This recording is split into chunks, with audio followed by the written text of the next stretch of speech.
Hello les gars, j'espère que vous allez bien. Aujourd'hui, on va parler d'une vidéo de Candace Owens. Vous savez, la commentatrice journaliste américaine qui a dévoilé les inconvénients de l'affaire Brigitte et Emmanuel Macron, surtout Brigitte Macron qui était anciennement Jean-Michel Trogneux.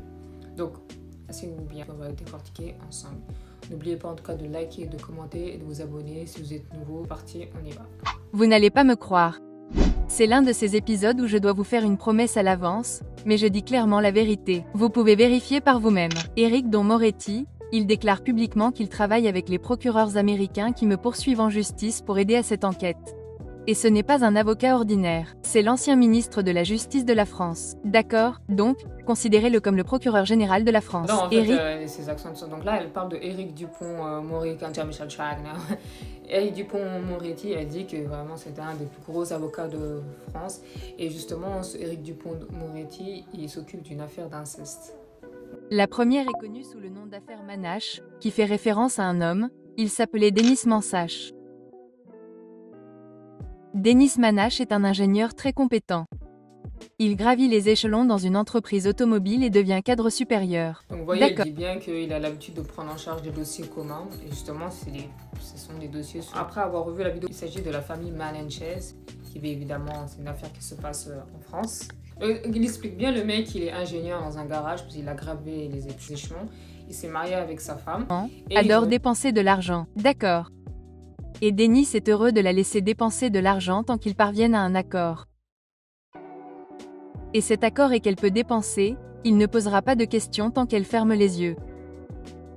Pendant qu'il s'occupe de leur fille... Le mec, il est ingénieur dans un garage, parce qu'il a gravé des échelons. Il s'est marié avec sa femme et ils ont eu 5 enfants. Et dans ces 5 enfants, il y aura un inceste. Argent tant qu'ils parviennent à un accord. Et cet accord est qu'elle peut dépenser, il ne posera pas de questions tant qu'elle ferme les yeux. Pendant qu'il s'occupe de leur fille, Virginie, sa fille, tombe enceinte de son enfant. Et comme elle est la préférée, il la laisse garder l'enfant. Donc si vous suivez maintenant, Virginie, sa fille, est sur le point de donner naissance à son fils. Et voilà, vient l'inceste, donc il tombe enceinte une de ses filles et il aura un garçon avec une de ses filles. Et c'est de là commence l'affaire avec monsieur Dupond-Moretti qui prend en charge avec son collègue. Donc les deux, Hubert Delaro et Éric Dupond-Moretti, les deux avocats en charge de l'affaire, vont essayer de passer ça en justice comme une espèce d'inceste incroyable amoureux. Un amour incroyable.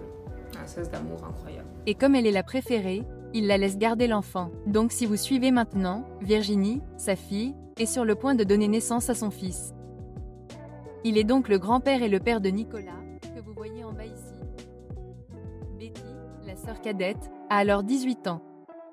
Il est donc le grand-père et le père de Nicolas, que vous voyez en bas ici. Betty, la sœur cadette, a alors 18 ans. Elle parvient à s'échapper et elle tire la sonnette d'alarme publiquement. Donc on pense bien que l'inceste forcément c'est un viol. La fille n'a pas choisi de coucher avec son père. Après, elle raconte que peu de temps après, elle sera libre en disant que ce n'était pas de l'amour. Elle raconte que le papa il est sous surveillance judiciaire, mais la fille a peur. Elle a peur que le papa vienne de nouveau l'agresser. Donc elle vit sous peur, donc agression.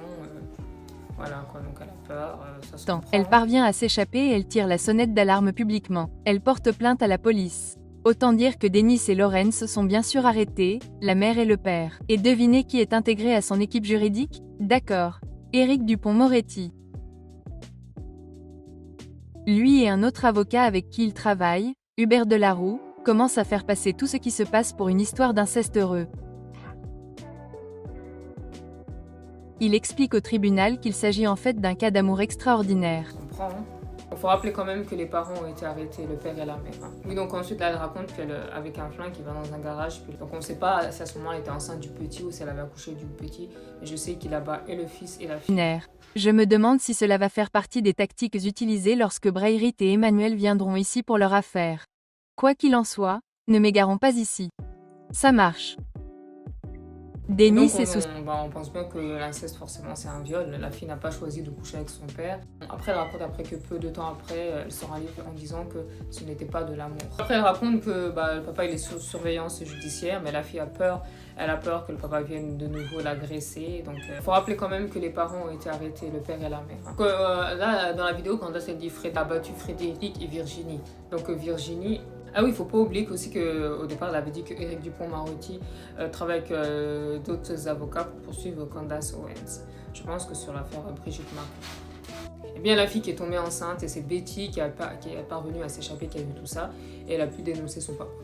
Donc après, bon, elle finit par dire qu'apparemment Betty, je ne sais pas de quoi elle parle, les avocats qui ont cru la défendre, évidemment ils ont défendu le papa, et justement il était assez proche, je suppose, de Emmanuel et de Brigitte Macron. Bref. Il faut imaginer la surprise de Betty lorsqu'elle apprend des années plus tard que cet avocat qu'elle pensait avoir vraiment orchestré toute cette histoire d'inceste heureux à Amman a été choisi par un couple d'Amman pour devenir ministre de la Justice de toute la France. Dites-moi ce que t'en penses, like, commente et abonne-toi. Et n'oublie pas de suivre mes prochaines vidéos.